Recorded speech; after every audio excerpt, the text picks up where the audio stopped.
Hi, it's Steve, and this is the Savage Model 10 BA Stealth in 308 that I got for Christmas about a little over a month ago now. Now, did a couple little videos where I added this and a couple shots at 500 yards. I've had some troubles with it, and by trouble I mean the gun itself functions fine, but the first scope I put on it, because I just wanted a quick scope, was a 3 to 12 power. We shot like 20 rounds that day. That's all the ammo I had. It was like January 1st. And shot great, of course. But my brother, about a week later, he had found these X-Aegis 6x24 scopes and had a great price. And I thought, you know what, for that price, I'm going to give it a try. The reviews were really good on Amazon. People are saying they're putting on their 308s and 7mm magnums and stuff and not having no trouble. So I thought, for the price, it's more powerful. I'm going to do it. So I bought the scope, mounted it with a, not this mount, but one similar to it, but it was a 30mm. This is a 1-inch tube. Shot great, and that was the video where I'm hitting the still targets at 500 yards.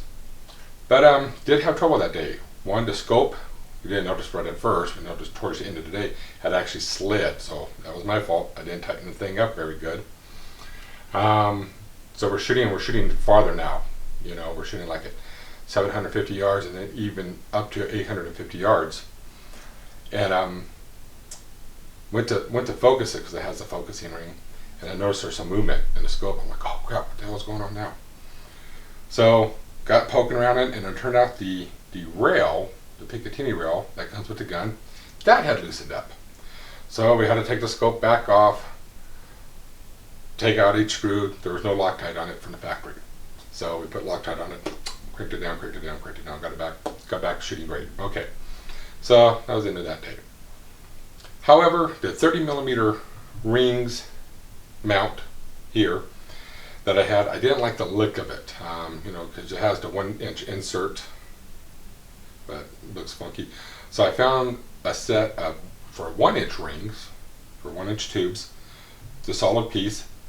So I bought that, so then I had to take it off, remount it,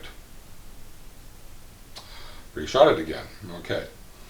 So we're out last week, and we're sighting at a bunch of different rifles because of the scopes. I've been playing musical scopes with my rifles. So sighted it in again about 500 yards. We're just getting close because towards the end of the day it's getting cold out. We're shooting at a rock that is about 495 yards away. Some cows have got in our way to our normal spot, so we can shoot there. So shot good as normal. But then, on our elevation turret, I was closer to the top end than the bottom end. And we're out at 500 yards. But I want to shoot this rifle. I mean, shooting at less than 500 yards is just really not that much fun. It's a long-range rifle. You want to shoot farther. Now here in Nevada, we got that ability to shoot far. We got some plies that you can go out 5 miles if you want. Of course, ain't no rifle you're going to do that, but anyway. So by poking around on the internet, I found a website called Evolution Gun Works, EGW. And the Picatinny rail, they built one, and they built them for a bunch of rifles, but I found one for the Savage here. That is a 30-minute of angle offset. Oh, cool. So I ordered that. So when that came in, I again had to take it off, take the old one off, remount it, Loctite everything, put it all back together.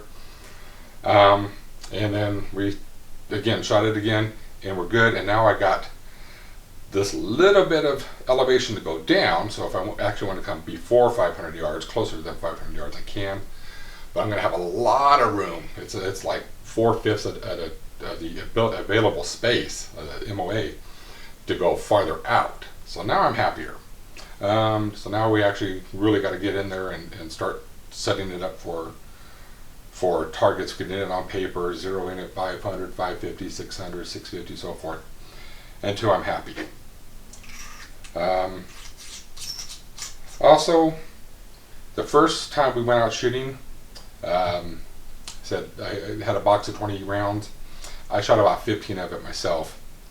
And the normal part of the buttstock here, it's pretty hard plastic, or it might be a rubber. It's hard, and it was a little tender. So I had ordered a Pachmayr Decelerator slip-on pad that's on it now, and it does not bother my shoulder at all. So if you want to suck up a little bit of the recoil on your more powerful rounds, like a 308, bigger, you know, 7mm Magnum, 300 Winchester Magnum, I would recommend one of these. It was $18, $16, something like that off Amazon, and now it doesn't make my shoulder tender at all to shoot it. It's been really nice. The Lumelite little muzzle device is not a true muzzle brake. For me, it just makes it look cooler. We'll get some close up of that. I'll put into this video. The 30 MOA mount. It's gonna work great. So far, the scope has been working wonderfully. I'm really happy with this model scope, and I'm going to do a video on that later, because the price was just, I'm still flabbergasted about the price. The price is still incredible. All in all, it has been a really good gun so far.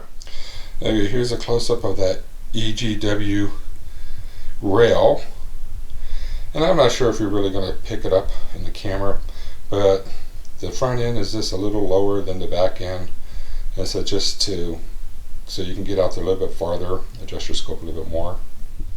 Now this is that muzzle device, and like I said, it's about about 4 inches long. Let me see my hand, it's not very long. And you come around here in front, and you see where to pull it, and then where it would port. Okay, now here's that Pachmayr Decelerator. As you can see, it just kind of slips on. It actually fit really good up around the cheek rest.